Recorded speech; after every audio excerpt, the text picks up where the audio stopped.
The cigarette fell from Captain Reeves' mouth and landed in the sand at Camp Leatherneck's aid station entrance. "Medical staff don't smoke like that," he said, grinding it out with his boot. His voice carried across the makeshift break area where 4 Marines sat watching. "Combat medics hold them like civilians, tight, nervous, like they're afraid of getting caught." Corporal Dana Merrick, 28, short brown hair pulled back in regulation style, stood near the supply tent adjusting her aid bag. She didn't look up. The afternoon sun beat down on Helmand Province, turning the dust into fine powder that coated everything. The heat made the air shimmer above the metal containers. "You can always tell who's real military and who just plays dress-up," Reeves continued, louder now. His audience laughed on cue. "The way they walk, the way they talk, the way they hold a cigarette." Sergeant Hayes nodded along, grinning, like they learned everything from YouTube. Dana's hands moved methodically through her medical supplies, checking inventory.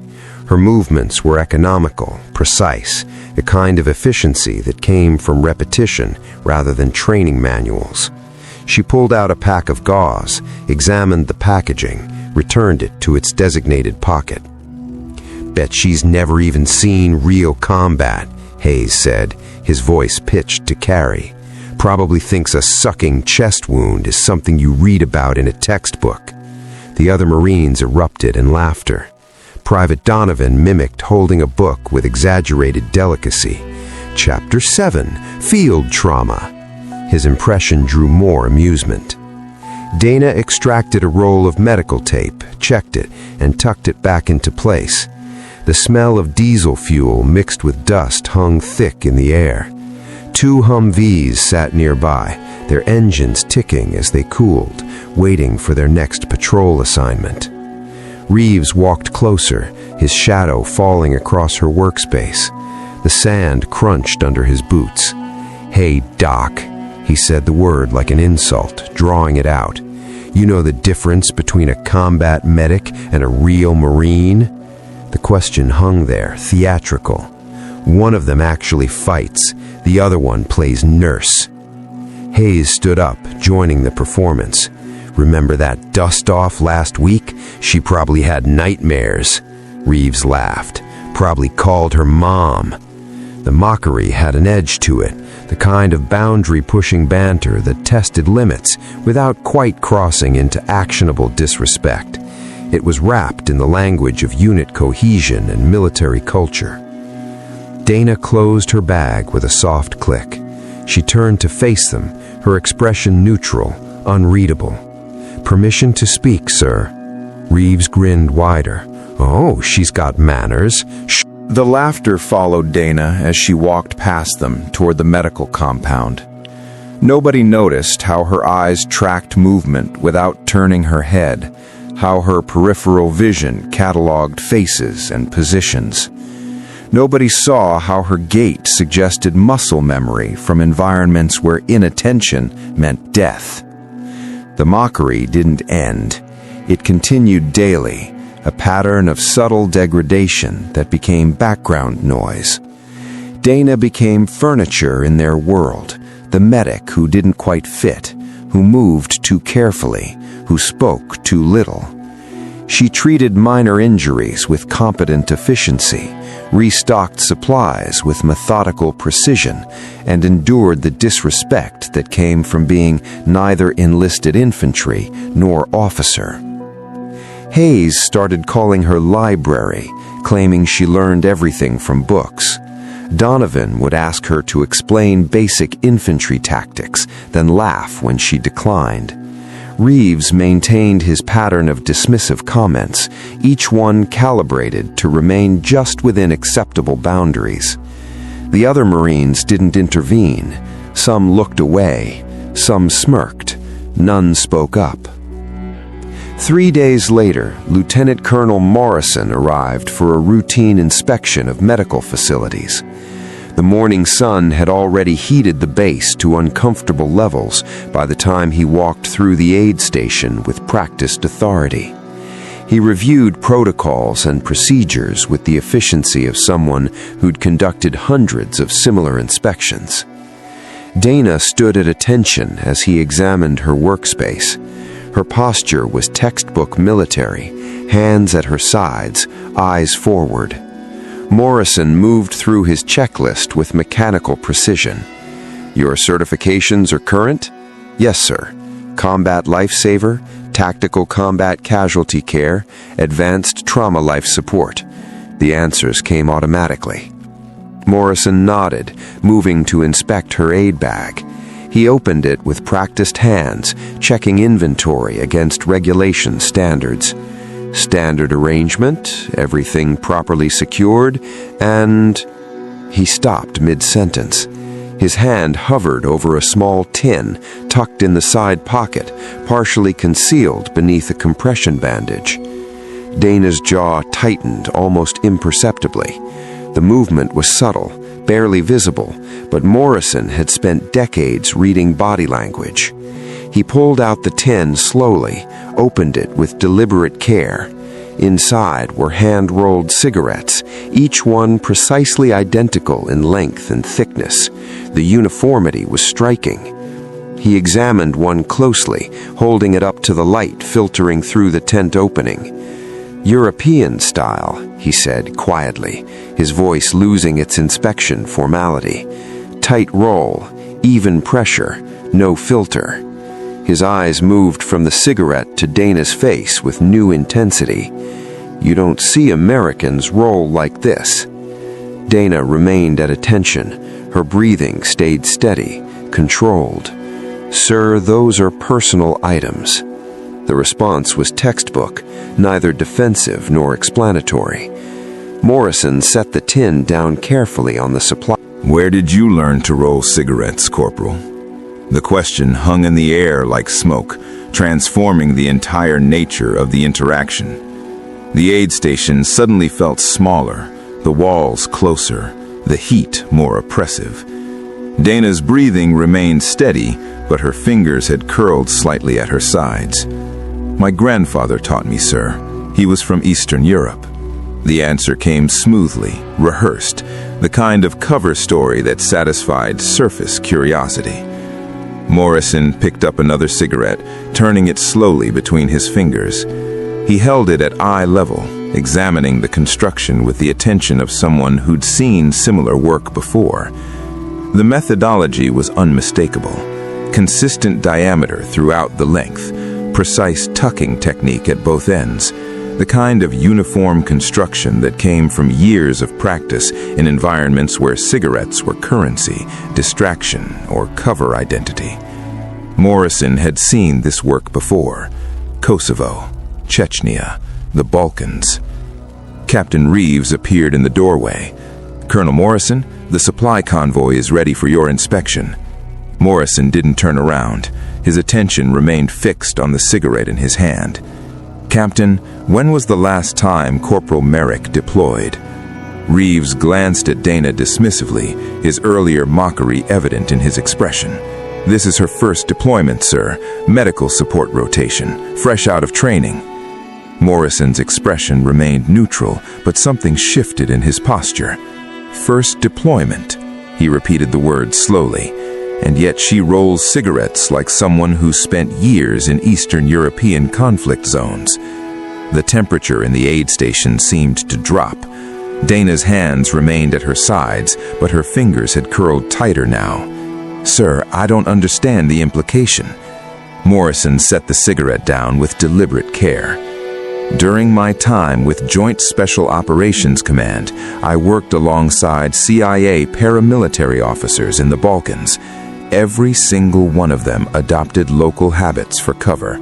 He paused, "including how they rolled cigarettes." "It's not something you learn from a grandfather," Morrison continued quietly. "It's something you learn when your life depends on blending in, when rolling cigarettes wrong means exposure, when muscle memory has to override American habits and adopt foreign methodology perfectly. Reeves's smirk faded completely. "With respect, sir, Corporal Merrick is just a medic." Morrison finally turned to face him. "Is she?" He gestured to the tin. "These cigarettes are rolled using a 3-finger technique common in former Soviet satellite states. The tobacco distribution suggests training in subtle hand movements. The paper folding methodology indicates years of practice. This isn't a hobby. This is operational tradecraft." Dana's remained controlled, but her eyes had shifted focus. She was no longer looking at Morrison, but through him, the way people did when rapidly assessing tactical options. "Colonel, I think you're reading too much into some hand-rolled cigarettes." Reeves' protest sounded hollow. Morrison opened Dana's medical bag again, pulling out her morphine supply. "Standard field dosage," he noted. Then he turned one over.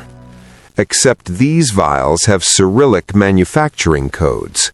Russian medical supplies aren't standard Marine Corps issue." The silence stretched under wire, under tension. Outside, Marines went about their duties, unaware that everything they thought they knew was unraveling. Morrison's voice dropped lower. "Corporal Merrick, I need you to tell me something, and I need the truth. How many languages do you actually speak?" Dana met his eyes directly for the first time since he'd discovered the cigarettes. The neutral expression cracked slightly. "6 fluently, sir. 3 more conversationally." Morrison nodded slowly. "And your grandfather?" "He died when I was 8. Reeves stepped forward, his alarm now visible. "Sir, what exactly are you suggesting?" Morrison closed Dana's medical bag carefully. "I'm suggesting that Corporal Dana Merrick has training that doesn't appear in any Marine Corps database. Skills acquired in conflict zones we officially don't operate in, and habits that only develop after years of deep cover work." He turned back to Dana. "The question is, why is someone with your background assigned to a routine medical support rotation?" Dana's hands uncurled slowly. The defensive posture relaxed incrementally, but her eyes remained alert. "That's above my pay grade, sir." Morrison studied her for a long moment. 3 weeks ago, we intercepted communications suggesting Taliban leadership would be moving through this region. Intel indicated they'd be traveling with a high-value target, possibly foreign intelligence." He paused deliberately. "Someone familiar with the target's methodology would recognize behavioral patterns that satellite imagery can't detect." The pieces clicked into place. Dana wasn't medical support. She was observational. Her training wasn't medical. It was observational. The cigarettes weren't a personal habit. They were a tell, a single mistake in an otherwise perfect cover. "How long have you been watching?" Morrison asked quietly. Dana's answer came without hesitation. 17 days, sir." "And?" Morrison prompted. "The target arrived 4 days ago, traveling with a local contractor crew." Morrison's expression hardened. "Where is he now?" Dana checked her watch. "Motor pool, vehicle maintenance bay 3. He's been there for the past 40 minutes. Morrison moved toward the radio. "Why didn't you report this through proper channels?"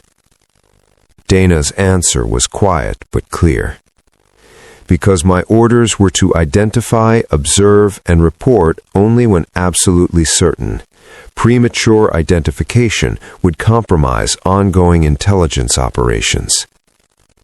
"Who gave you those orders?" Morrison asked. Dana met his eyes steadily. "I'm not authorized to disclose that information, sir." Morrison lifted his radio. "Security team, this is Colonel Morrison. I need an immediate lockdown of Motorpool Bay 3. Detain one Amir Rashid, mechanical contractor. Approach with extreme caution, possible foreign intelligence operative." As he gave coordinates and descriptions, Reeves stared at Dana with something approaching disbelief. "You've been here for 3 weeks. We thought you were—" Dana's expression remained unchanged. "I know what you thought, sir." 40 minutes later, Amir Rashid was in custody. The debriefing revealed exactly what Dana had reported. Former Russian military intelligence officer conducting reconnaissance for Taliban operations. His arrest prevented a planned ambush on Marine patrols and exposed a network of foreign advisors. The intelligence value exceeded immediate tactical gains. Morrison returned to the aid station, where Dana was reorganizing her supplies with the same methodical precision. The recognition was immediate and quiet, the kind that came without ceremony or official acknowledgement. "Your cover's compromised now." Dana nodded once. "Yes, sir." Morrison watched her work, the precise movements that suggested training far beyond standard medical protocols. "How long have you been doing this?" "Long enough to know when to hold a cigarette like a civilian and when authenticity matters more than cover." Morrison understood.